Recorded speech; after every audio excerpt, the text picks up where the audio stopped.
Baseball Talk Pro. Today I want to talk to you a little bit about half-court offense again, but in a different way. Kind of an enhancement of a half-court offense to a different level without really doing anything, without any drastic or major changes. I don't believe in that type of thing. I think the more you can stay stable day after day, year after year, with just certain things that you do over and over again, is the way you get to complete confidence in your players. Well, one of the things that we have to consider in this quest that I'm on today, which I think can be very helpful to you over whatever level you're coaching or whatever offense, if you're running an offense. Because half-court offensive play has one really disadvantage. Well, first of all, they're playing against a set defense. That's very difficult. And approximately 65% of the time you get possession of the ball. That's what you're going to do. You're going to have to play against a set defense. We've researched that. We know that that's a fact, not in every game, but over the season, that's actually a fact. It's not what we see, it's what we know from our study. One of the worst things that a set offense does to itself is if it's predictable. If you're predictable, the defense knows what's happening also. They know what's coming up. They can scout it, they can make adjustments in their defense. You know, there's all kinds of things that they can do. There's one thing they cannot be prepared for, and that's being unpredictable. Because when you're unpredictable, you aren't sure what you're going to do yourself. You are making things up, and we call that improvisation. And that is very unpredictable. There's no way it can be predictable. And that gives the offense a great advantage. Now, we have spoke to you in regards to the things you can do with your half-court offense. You can improvise within your offense. That's one of the things that we work on. Running our half-court offense, or set is what I call it. I don't like to call it a play. Showing how we can improvise off of it. Secondly, we try to scramble the defense. We want our offense with enough movement, purposeful movement, so that the defense gets scrambled. Once they're scrambled, they have weaknesses. I don't care who they are. There's going to be holes in that defense that they've never had, never saw before. They're getting mixed up for contesting shots. They're getting mixed up for defensive rebounding. All of those things over the course of the game help to help you win. Today we're going to show you one step up from that. But before we get to that, actually, on the yellow board, there's just one thing I need to caution you about. First of all, if you don't run a well-coached freelance offense, that will depreciate from what we're going to show you today. your team needs to be able to play with rules of freelance offense.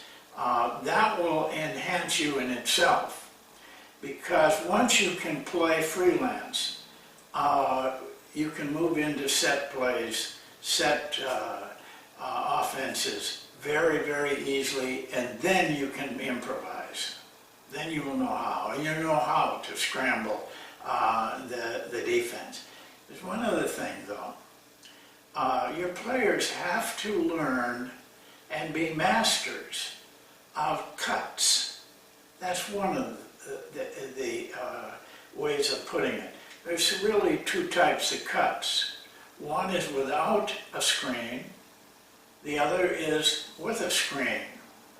There's an almost unlimited number of things you can do in either one of those areas. Your players must be trained and confident and have mastered those types of cuts without a screen and with a screen.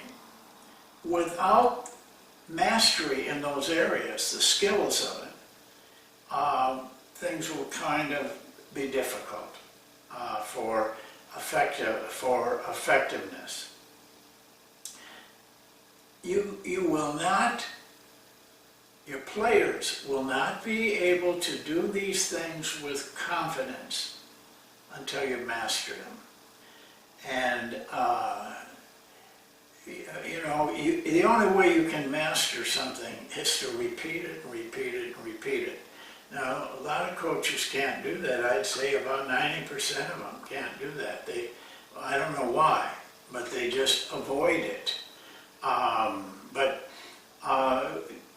What you'll see with players is this. When you introduce something like our screen away that we use to teach back cuts and curls and slipping the screen, which are all maneuvers for improvisation, they will at first, of course, attach themselves to it, but they'll do that very awkwardly and slowly because they're learning. And when they get then where they've learned it a little bit, they won't be bored. There will be a period of boredom. They got, we've got to do this again, because nothing is very complicated what we do. What you'll see, though, is out of that boredom, they will start to come alive, because what happens is after the repetition goes on and on and on, they get very good at it. They master those cuts off a screen or without a screen. And then things start moving up, and as they master it, they get very confident on it. You have to have your players in that position. Now, what I want to show you today is to run, I use the cut series because that's what we do. I can't coach somebody else's offense. I wanted to show you how with very little change, not really a change in the basic part of the offense, but with some adjustments, how we can create very difficult situations for the defense, mainly because it's unpredictable. When we make the show, what I'm going to show you, everything becomes unpredictable, and everything becomes, for the defense, scrambled. Basically, we have an offense, and you guys can have one too, that these things fall into very easily, and especially with a two-guard front.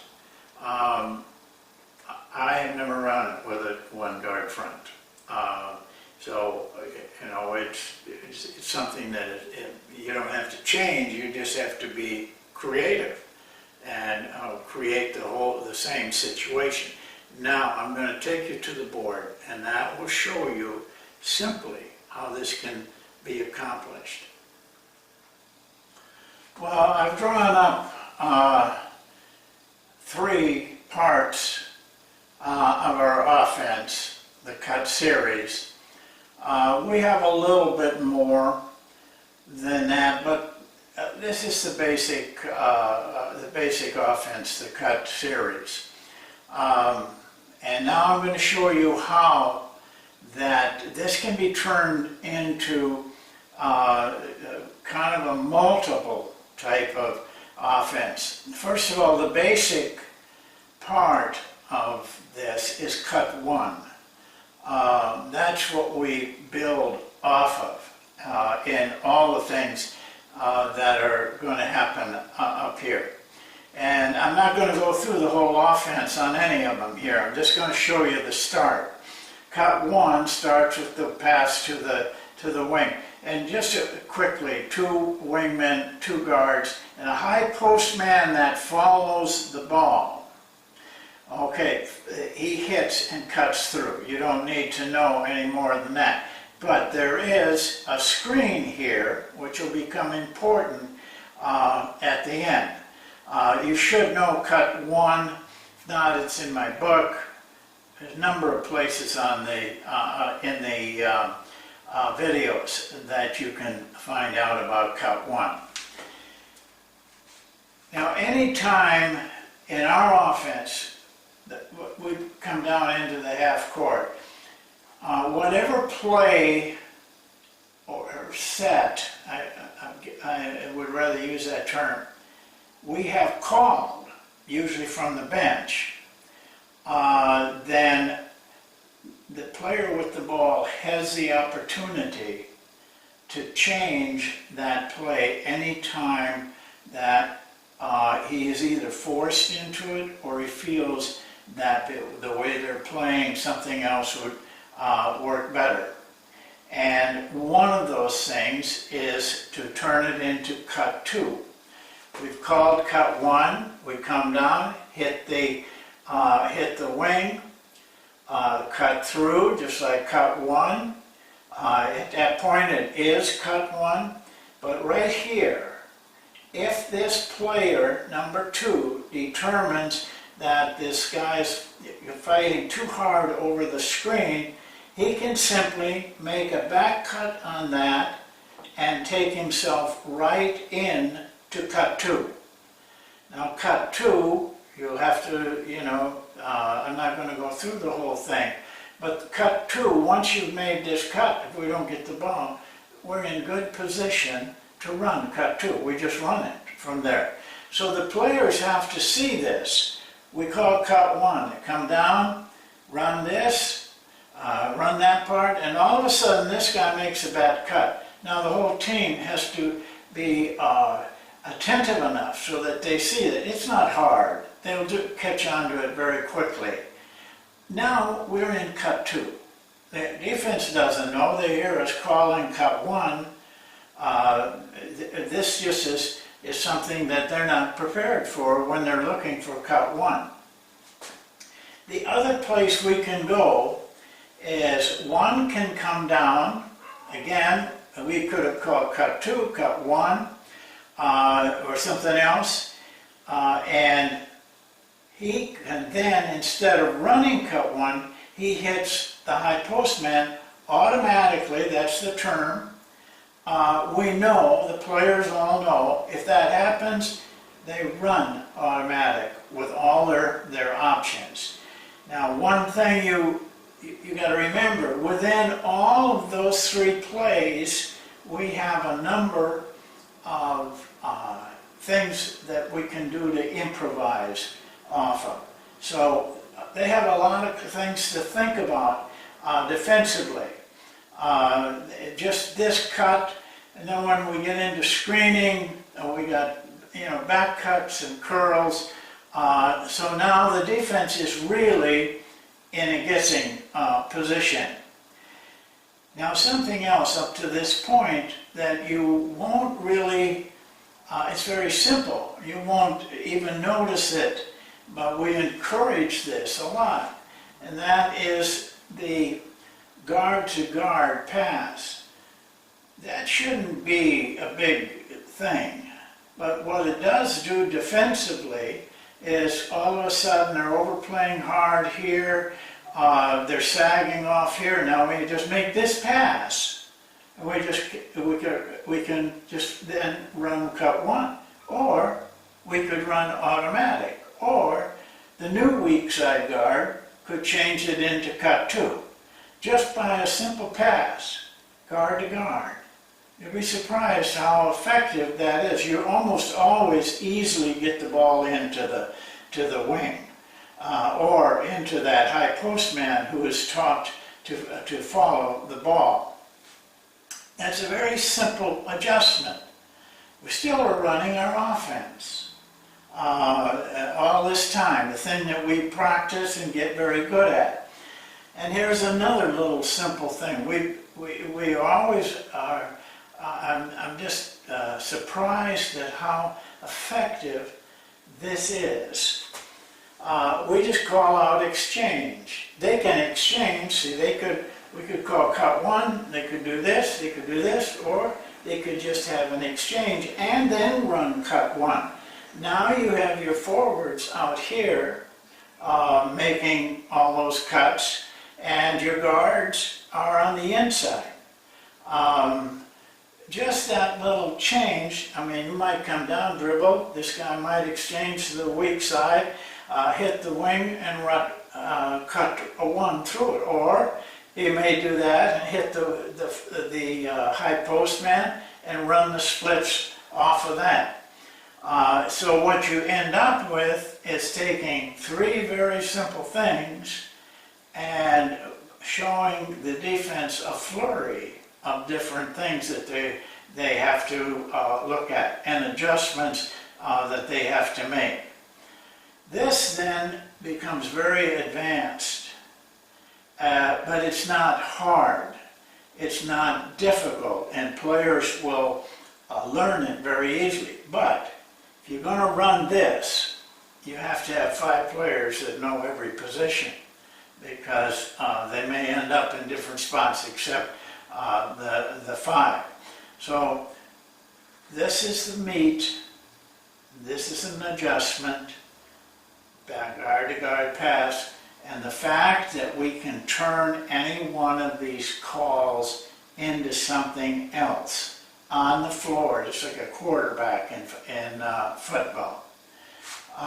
Now, I went through that pretty fast. You need to study this. Please don't try all these things just because you see it up here and you think you know it. You don't know it. You got to spend a lot of time with it, and you will have at the end of the steps that we've taken you through, improvising off the play, setting, getting them in scramble, and now showing them unpredictability. You will have a very strong half-court offense. You will have a chance in those 2/3 of the times that you come down the floor and you're going to have to play against a half-court defense. You have a chance of being able to execute well enough to get some easy shots. Well, that's it for today. I hope this helps you. You can feel around with your own offense, and maybe there's a way you can do the exact same thing, but it works in our offense.